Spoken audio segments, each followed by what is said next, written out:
Good morning. I'm Sean Canan with the WMNF News headlines. Tropical storm Idalia formed over the weekend, and it's heading toward Florida's Gulf Coast.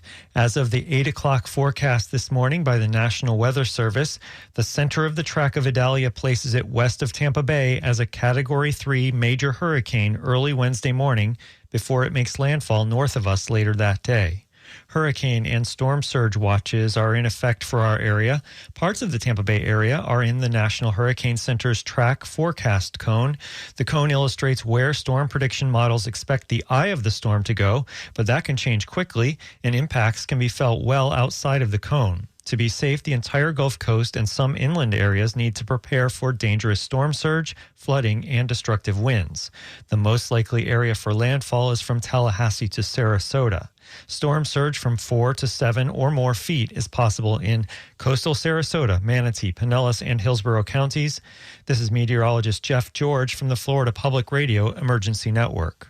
The National Hurricane Center is forecasting Idalia to stay a tropical storm most of today, then turn into a hurricane by tomorrow as it enters the eastern Gulf of Mexico. Now, Idalia is showing signs of possibly strengthening into a strong Category 2 or even a major hurricane as it quickly heads north. For now, landfall is expected on Wednesday along the Florida Gulf Coast, and residents need to have their preparations completed by this evening. Storm surge inundations may be over 10 feet across the Big Bend coast. Other coastal hazards include hurricane or tropical storm force winds and power outages. But flooding rains over 6 inches and isolated tornadoes may occur well inland across the peninsula and panhandle. So please make sure you plan ahead and listen to orders from local officials. Huffman says we need to keep checking the forecast often because Idalia's final track and intensity could still change through tomorrow.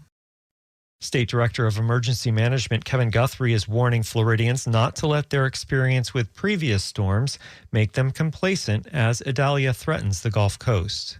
Every tropical storm, every hurricane is different, and this is no exception.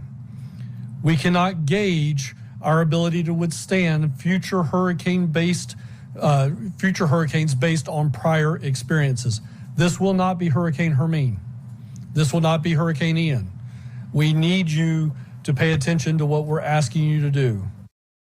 Florida is reviewing whether it should merge some of its judicial circuits, which have not changed in decades. WMNF's Chris Young reports that the proposal is receiving backlash from politicians and attorneys. Speaker of the House Paul Renner introduced the proposal. He wrote a letter to the Chief Justice of the Florida Supreme Court in June. He writes that the circuits haven't been changed for decades despite population changes. Renner claims that consolidation would lead to, quote, greater efficiency in the judicial process. However, at a Judicial Circuit Assessment Committee meeting, many attorneys and politicians spoke out against the idea.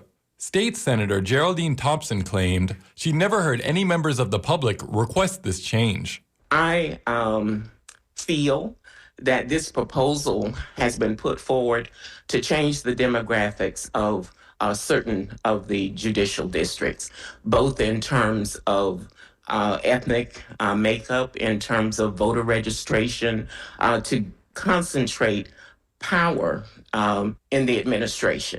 Melissa Vickers is the vice president of the Central Florida Association of Criminal Defense Lawyers. We have a system right now where defendants and victims are already feeling lost in the system. If we combine circuits, they're going to feel more lost. Susan Lopez, the state attorney for Hillsborough County, was one of 2 state attorneys who declined to write a letter to the committee considering the proposal. Governor Ron DeSantis appointed her to replace Andrew Warren, who DeSantis suspended. For WMNF News, I'm Chris Young. The Florida Department of Agriculture and Consumer Services identified the contamination of fuel purchased after 10 o'clock Saturday morning at stations supplied by Citgo from the Port of Tampa that have a strong likelihood of being contaminated with diesel fuel. This is Governor Ron DeSantis speaking yesterday. And basically, it was just human error. They put diesel in tanks that were supposed to be regular gas. DeSantis also talked about the effect of contamination. Obviously, if you have a tank of gas and it's 90% regular and 10% diesel, the dilution is may not ruin your car. But I mean, if you put a whole tank of diesel in, that's going to be a major problem. A list of stations affected, including several BJ's, 7-Eleven, and some unbranded stations, can be found online at fdacs.gov. If you believe you were sold contaminated gasoline, you can file a complaint by calling 1-800-HELP-FLA. DeSantis has condemned the actions of what he calls a deranged scumbag who killed 3 people in a racially motivated shooting in Jacksonville over the weekend. WFSU's Regan McCarthy has more. DeSantis was heckled while attending a vigil for the victims in Jacksonville before Councilwoman Jacoby Pittman stepped in, telling the crowd the event was not about political parties. Later, during a Tallahassee media briefing Sunday, DeSantis spoke out against the shooting again. Perpetrating violence of this kind is unacceptable, and targeting people due to their race has no place in the state of Florida. The shooter had been spotted near Edward Waters University, a historically black college. DeSantis pledged support to the school for added security and safety. I'm Regan McCarthy in Tallahassee. I'm Sean Canan with the WMNF News headlines on 88.5 FM and WMNF.org. This is The Scoop, recorded at WMNF Tampa.